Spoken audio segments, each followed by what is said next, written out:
aujourd'hui, je te fais découvrir les mots les plus longs de la langue française et du monde, mais surtout, je vais essayer de les prononcer, et c'est ça qui va être le plus compliqué. Les retenir, je l'envisage même pas.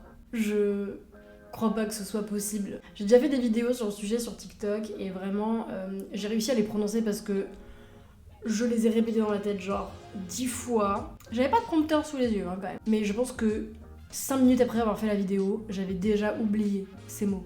En fait, c'est impossible de les retenir, ou du moins de tous les retenir, à part si vraiment t'es spécialisé dans le domaine scientifique, puisque la plupart sont des mots scientifiques. En tout cas, si tu veux t'entraîner en même temps que moi, si tu veux répéter après moi, et ben cette vidéo est faite pour toi. Alors officiellement, si on s'en tient à l'Académie française, c'est toujours anticonstitutionnellement qui est considéré comme le mot le plus long de la langue française. Mais dans les faits, il y a d'autres mots plus longs qui existent. Et c'est pas parce que l'Académie française ne les a pas reconnus que ces mots n'existent pas, parce qu'ils sont utilisés, employés de façon quotidienne dans un certain nombre de professions. Alors même si ce sont des mots assez spécifiques de l'administration ou quoi, ou de la médecine, ou de la science de façon plus générale, et ben ça reste des mots qui existent. Donc il n'y a pas de raison pour que ces mots ne comptent pas. Donc on a le mot, facile à prononcer celui-ci, intergouvernementalisation, qui fait 26 lettres, et si on le met au pluriel même, il en fait 27. Jusque-là, tout va bien.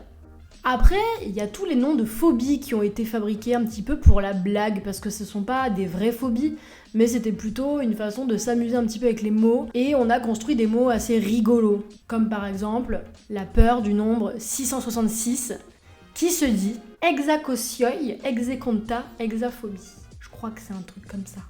Et le mot fait 29 lettres, mais il y a mieux, il y a bien mieux. Hippopotomonstroses quipedaliophobie, 35 lettres. Ça, c'est la peur des mots à rallonge. Alors évidemment, c'est une vanne, c'est une blague. Personne n'a peur des mots à rallonge. Enfin, on peut avoir une légère anxiété à l'idée de les prononcer, oui. Mais évidemment, le fait d'avoir mis un mot à rallonge pour désigner la peur des mots à rallonge, c'était une blagounette de linguiste, quoi. Mais il y a encore plus long. Rhinopharyngito-laryngographologiquement, 39 lettres, très facile. Je le répète pas parce que je suppose que c'est bon, t'as enregistré, t'as répété, tranquille quoi. Ok, je te le répète. Rhinopharyngito-laryngographologiquement. En vrai, il est pas si dur. L'important, c'est vraiment de le décomposer. Rhinopharyngito-laryngographologiquement. En vrai, ça va, je trouve. Alors, que veut dire ce mot? Bon, déjà, c'est un adverbe. Tu le vois avec le ment à la fin. C'est un adverbe qui désigne la manière de représenter graphiquement une rhinopharyngito-laryngite. Voilà, je peux pas t'en dire plus. Hein. Moi, je suis là pour te parler des mots et de comment on les prononce. Pour le reste, tu te dé... Le prochain mot fait 50 lettres. Ok, celui-là, je l'ai noté, il est écrit juste là. Diisobutyl phénoxyéthoxy éthyldiméthylbenzylammonium. Là, je suis frustrée, je peux pas finir la vidéo sans l'avoir prononcée toute seule. Donc, je vais m'entraîner, je vais y arriver. Je suis archi têtue pour ce genre de choses, ça peut durer très longtemps. Mais je vais le faire. Diisobutyl phénoxyéthoxy éthyldiméthyl benzylammonium. Diisobutyl phénoxyéthoxy éthyldiméthyl benzylammonium. Diisobutyl phénoxyéthoxy éthyldiméthyl. Éthyldiméthyl benzylammonium. Diisobutyl phénoxyéthoxy éthyldiméthyl benzylammonium. Je suis archi fière. Ok, super Athéna, mais qu'est-ce que ça veut dire? Attends, je vais vérifier, je me souviens plus. Alors c'est bon, j'ai vérifié, c'est un agent antiseptique qui est synonyme de chlorure de benzétonium. Bon, c'était pas si dur. On passe aux mots les plus longs du monde plutôt maintenant? Ouais, on va lever up un peu. Hein. Et j'élargis même au nom propre, sinon c'est pas drôle. T'as déjà dû entendre parler de cette colline néo-zélandaise qui commence par Tomatawaka-Tangi-Yanga. Là-dessus, je t'avoue, je l'ai pas.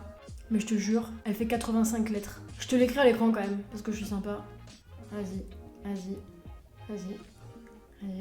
Lila. Ok, t'es encore en train de lire là normalement. Ok, là t'es encore en train de lire. Ouais, là, allez. Là t'as peut-être fini de lire. C'est long quand même. Hein.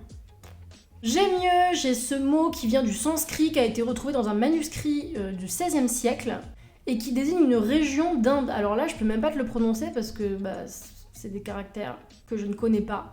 Mais il y a 195 caractères dans ce mot. Et ce mot, si on le transcrit en alphabet latin, eh ben il ferait 428 lettres. C'est le deuxième mot le plus long du monde, mais selon le Guinness Book des records, c'est le plus long du monde. Alors je suppose que c'est parce que le mot qui est le plus long du monde est un mot scientifique, donc on considère que ça compte pas vraiment, donc selon le Guinness Book, c'est ce mot en sanskrit qui est le plus long du monde. Je passe maintenant au mot le plus long du monde.